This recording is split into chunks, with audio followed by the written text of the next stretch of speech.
First one is purpose. What do you want your VIP to accomplish? The VIP should be aligned with your overall CRM strategy. How many of you know your CRM strategy? Okay, not much. Maybe you need to go back to look at your CRM strategy to see where does your VIP align with your strategy. Is your CRM strategy to move students through the enrollment funnel and to the admittance stage? Is your CRM strategy just to communicate to students? Is your CRM strategy is to measure trends? Or is it all of the above? Whatever those strategies are, your VIP must be aligned with them. Our purpose when we created our first VIP page, when we had 3 months to put everything together, was to showcase our university, provide services, and to explore majors. That's kind of what Hobson shows you as a roadmap when you first start looking at a VIP page. You start being able to filter out majors, you can showcase different things on the VIP page, you can provide services.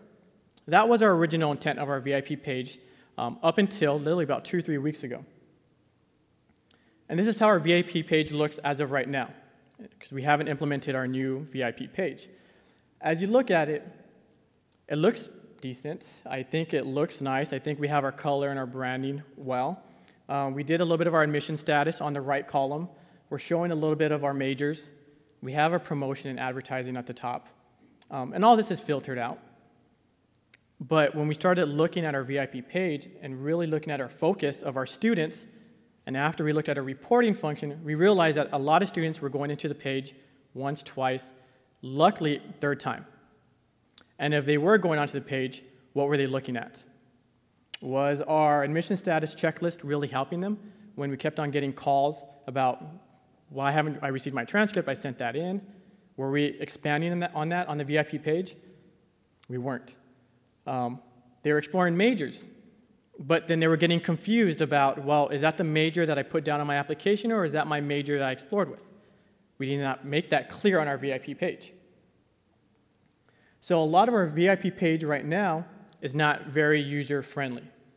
It's not. It looks good, it may function well, and at the end of the day, it's decoration, but it doesn't meet our user objectives or our tasks, because we're still getting phone calls, and we're still getting doubts, and we're getting a lot of questions.